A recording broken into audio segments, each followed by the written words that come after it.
เสียดายใจน้องเลยปะลงกันไปก่อนอ๋อลมกันไปก่อนต้องมีบอแบบอ้ายนายเพิ่นพิสูจน์แบบนี้จังสีเสือใจว่าเจ้าหักข่อยแบบนี้นะต้องให้เพิ่นเห็นแบบใดให้คิดว่าก็ต้องพิสูจน์ไปก่อนพิสูจน์แล้วต้องพิสูจน์แบบใดโอเคเนาะทางเสมอนี่ก็ได้มาสัมภาษณ์ทางน้องเพิ่นเนาะเป็นครั้งที่2โดยสบายดีน้องล่ะโดยสบายดีเนาะก็คือบาง FC ใหม่ของสาวเมยก็ยังบ่ฮู้ว่าชื่อของน้องเพิ่นนี่ชื่อว่าจังไดเนาะมื้อนี้ก็มาถามชื่อทางน้องเพิ่นชื่อใหม่เลยเนาะชื่อว่าจังไดน้องล่ะสื่อทีชื่อน้องน้ำคิงเนาะเพราะว่าชื่อคิงนั่นแหละแต่ว่าทางเสมอนี่ได้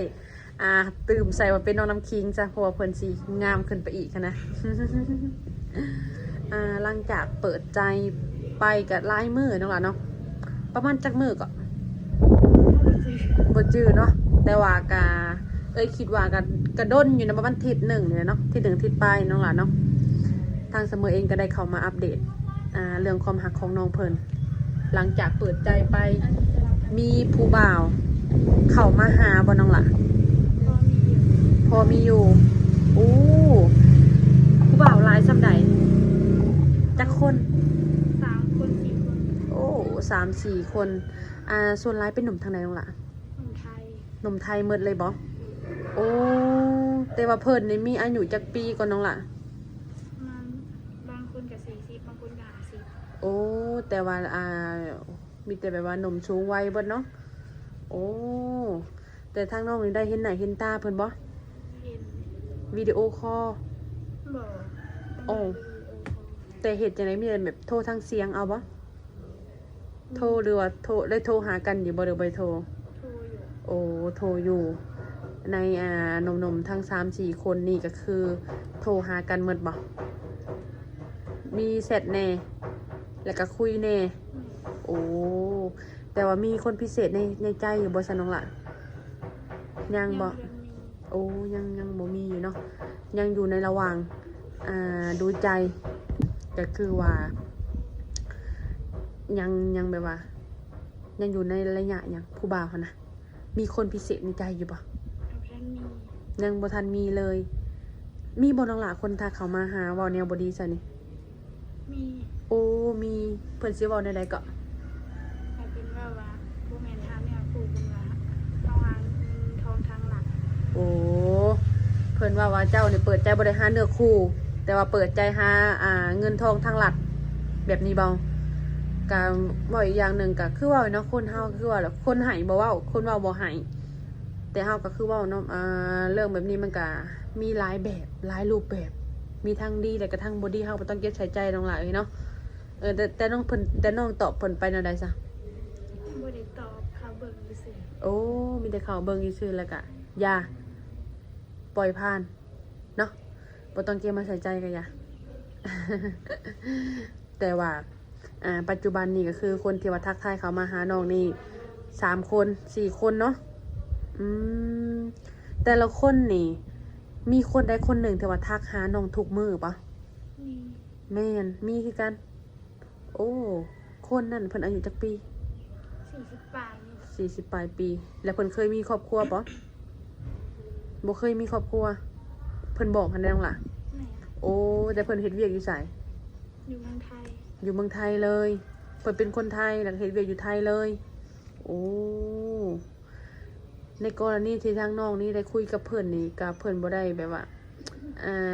สิว่าจังได๋แบบบ่ได้แบบบังคับน้องบ่แบบสบายๆแม่ถ้าน้องมีมาเวียกแบบนี้หรือว่ามาเล่นน้ำหมู่แบบนี้เพิ่นก็บ่ได้ว่าหยังโอ้เพิ่นเข้าใจเนาะ ก็ดีน้องล่ะเนาะเพราะว่าในการที่เฮาคบหากันเนาะถ้ามีคนใดคนหนึ่ง มาจุกจิกหรือว่ามาบังคับเฮาอะไรเนาะบ่ให้ไปนั่นไปนี่บ่มันก็เกิดความแบบว่ามันก็บ่คักเลยเนาะทางหลายสิแปลงใดมื้อนี้จะเป็นมันหนังจักหมู่สิพาไปใส่โอ้มาดินน้ำโมว่าสิหมู่สิพาไปทางใดมื้อนี้แต่ว่าทางเสมอเองเห็นก็คือบรรยากาศก็คือแบบคือฝนสิตกเลยเนาะมื้อนี้เนาะว่าฝนตกก็สิพากันมีทางไปอยู่ คือว่าผู้สาวโสดเพิ่นก็บ่ตีเนาะก็มีทางไปเป็นเรื่องปกติเนาะกินข้าวกินน้ำเป็นยังมื้อนี้เนาะล่ะกินข้าวกับซิมกินข้าวกับซีนหมูโ โอ้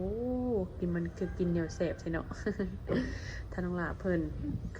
ในกรณีที่ว่าเปิดใจเนาะก็คือทางเพิ่นนี่ได้คนคุยแล้วประมาณ 3-4 คนและในกรณีถามว่าทาง FC ของเอ้ยหั้นนะเพิ่นเห็นแบบนี้หั้นนะแล้วเพิ่นอยากได้เฟซได้ไลน์น้องเป็นยังสามารถแจกได้บ่ยังแจกได้คือเก่าเพราะว่าในผู้ชายที่เขาหาน้องปัจจุบันนี่ก็ยังบ่มีคนพิเศษในใจแมันบ่ต้องให้ฝ่ายชายนี่เพิ่นเฮ็ดจังใดให้เฮ็ดแบบว่าให้เฮ็ดแบบใดในจังสิได้ใจน้องแบบว่า ลงกันไปก่อน อ๋อลมกันไปก่อนต้องมีบ่แบบให้นายเพิ่นพิสูจน์แบบนี้แบบนี้จังสิเชื่อใจว่าเจ้าหักข่อยแบบนี้หั้นนะต้องให้เพิ่นเฮ็ดแบบใดให้คิดว่า ก็ต้องพิสูจน์ไปก่อน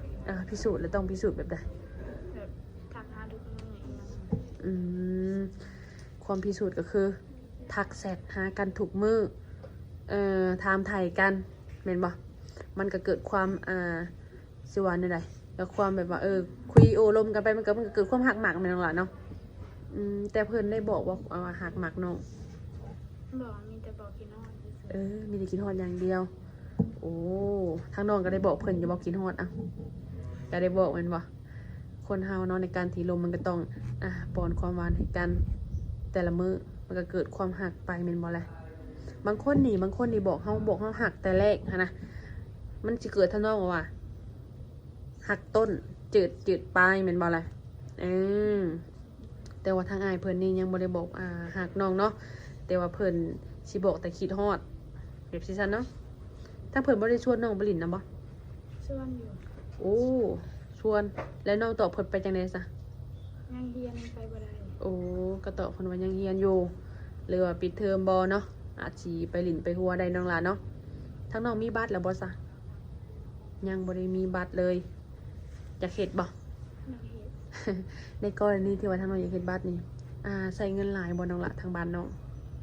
บ่ฮู้เลย อ๋อบ่ฮู้เพราะว่าทางน้องนี่บ่เคยเฮ็ดเนาะถ้าว่าในการที่เฮาสิไปเฮาก็ต้องวางแผนก่อนแม่นบ่ทางนั้นแบบนี้น้องละทางนั้นผู้บ่าวของน้องหั้นนะคนที่ล้มนี่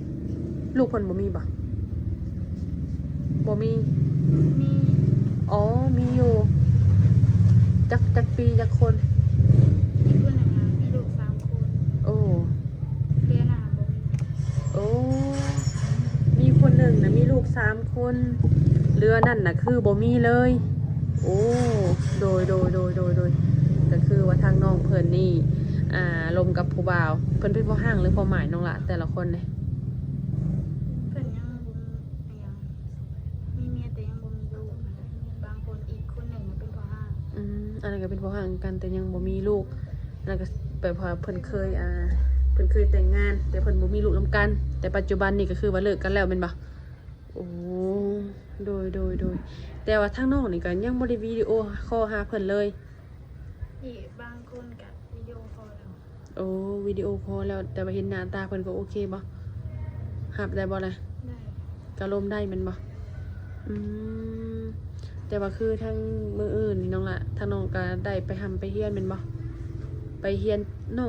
งน้ำคิงนี่เฮียนฮอมอใดก็ลืมเลย ม .4 เฮียนฮอมอ4โอ้น้องน้ำคิงเฮียนฮอมอ4ก็คือเพิ่นเว้าเลยเนาะ บางเทื่อก็อาจสิได้เฮียนจบได้บ่ม.7น้องล่ะยังบ่ฮู้พังไปเรื่อยๆเบิ่งไปเนาะบัดนี้ทางน้องหล่ะมีแบบว่ามาเปิดใจเนาะมีทั้งความหักแล้วก็มีทางการเฮียนมันสิบ่เสียการเฮียนเฮาบ่น้องล่ะเฮาต้องเฮ็ดจังได๋ ไปเรียนไปนำลงไปนำ เฮาต้องแบบว่า